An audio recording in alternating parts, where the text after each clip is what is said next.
Why does eating a piece of fruit condemn all of humanity to death and destruction? Why does it matter so much what we eat? Well, if someone was hanging from the edge of a cliff by a rope, ask them why it would matter if you cut that rope. The poetic language of the creation story talks about fruits and a tree, but it's really conveying to us our place in the universe. Adam and Eve had no say in how gravity works, or the chemical bonds of water under pressure and temperature changes, or what allows trees to turn CO2 into oxygen. Adam and Eve did not get to custom build their own bodies or map out their own plan for human psychological development. They simply received all these things as part of their existence. In biblical language, to have knowledge of something is often more than just the ability to recall and talk about it. It usually implies a kind of intimacy or mastery over that thing. In this case, the knowledge of good and evil is not the ability to know right from wrong, but the ability to decide what is right and wrong, to change the interior logic of morality. Adam and Eve tried to gain mystical power to rewrite those laws. That's why the serpent was offering them to become like gods. The fruit was desirable for gaining wisdom, the wisdom of how to bypass the consequences of good and evil. Obviously, it failed because the devil's a liar, and it doesn't really give that power. But even worse than that, the tree of the knowledge of good and evil not only failed to give them power, but left them with the false idea that they still had it. Even worse than being wrong is being wrong and thinking you're right.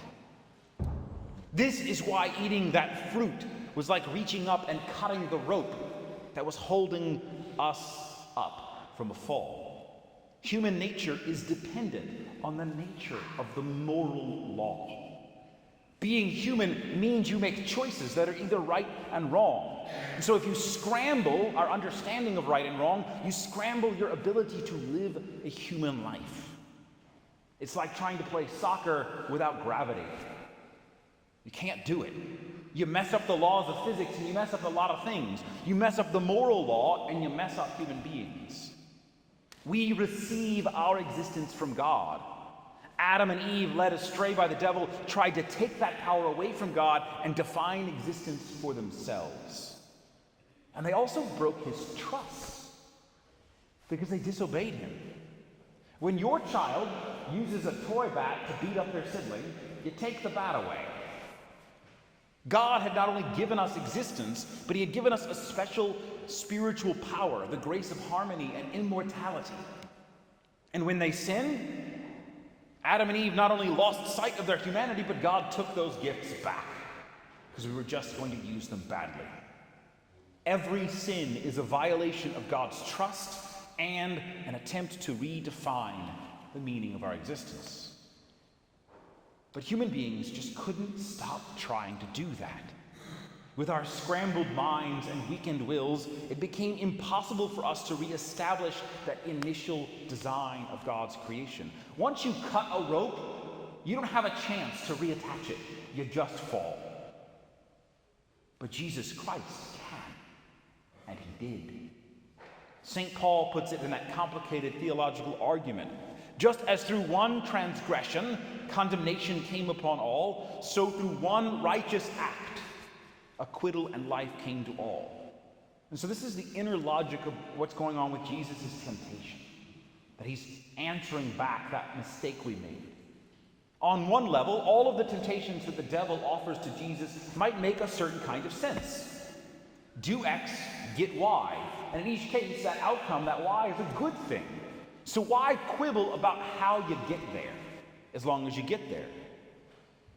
But on another level, we can see all three of these temptations involve a violation of God's design for human nature. Man isn't meant to use power over nature for selfish gain. taking those rocks just because he's hungry and turning them into bread. Man is not meant to gamble with his life or take advantage of God's protection. Most of all, man is not meant to worship anything or anyone other than God. And besides, the whole point of this problem is that God didn't just design human beings for the outcome, the final product. The goal wasn't just to pop out a bunch of perfect worshipers already in heaven. God designed us to be on a journey. The journey itself is part of what he wants to be good. The destination definitely matters, but so does the whole path to get there. Eternal life is not a sudden change at the end. It is the product of an integrated and interconnected growth in love over time. Every step towards eternal love needs to come from love. There are sacrifices involved in this. Choosing one good, I'm going to marry this person, means denying all these other goods, all those other people. But this is never the same thing as choosing evil in order to get what we think is good. And understanding that is key in overcoming temptation, the whole point of this Lenten season. The devil is real. He is intelligent. He is powerful, but he has a major limitation. He cannot rewrite the laws of good and evil any more than we can. Our human nature, despite its brokenness, still wants what is good, or at least what looks good.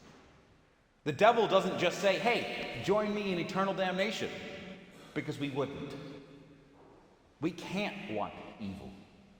So he offers us what looks good, but isn't, because it's an illusion, because it's incomplete, or because he wants us to do evil to get there.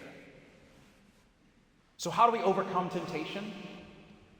First, it seems basic, but we need to admit that reality is real, and we didn't make it that way. People who question whether or not all of life is an illusion or a simulation should have a rock thrown at their head and ask them why they duck. Reality is real. We didn't design it, and we didn't make it that way, but it's there. And the moral law is a part of reality just as much as physics, actually more so, because physics will change. We can't rewrite morality, and trying to always leads to disaster. Secondly, we have to be convinced that that real world, that God's design, is fundamentally good. The devil's question to Eve is deceptive because it insinuates that God is forbidding all of the trees, that God is being stingy. Beware anyone who tells you that God is stingy with his goodness. We have to daily remind ourselves God's design is good, even if I can't see how right now. Continue to understand that design, to learn what it is, trusting in the church as the authentic teacher of God's revelation of his plan. And finally, when we choose good, we have to choose the whole good, not just the piece that we want. The whole good is found only in Jesus Christ. St. Paul tells us, through the obedience of the one, the many will be made righteous. Our salvation, our overcoming of sin, isn't just us figuring out all of the right moral choices to make. Our salvation comes from being part of the one person who perfectly chooses what is good because he is goodness. Salvation is not a test. It is not a reward for good behavior. Salvation is the byproduct of being made part of Jesus Christ, truly united to him. And the way to do this is simple, if a little difficult. Turn away from sin, seek forgiveness in confession, actually engage with the Mass in worship, and receive communion worthily. We were condemned by eating the wrong food.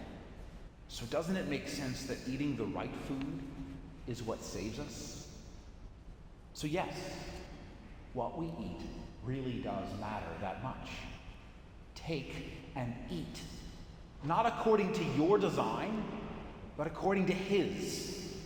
Live not on bread alone, but on the word that comes forth from God, the Word made flesh and given up for you.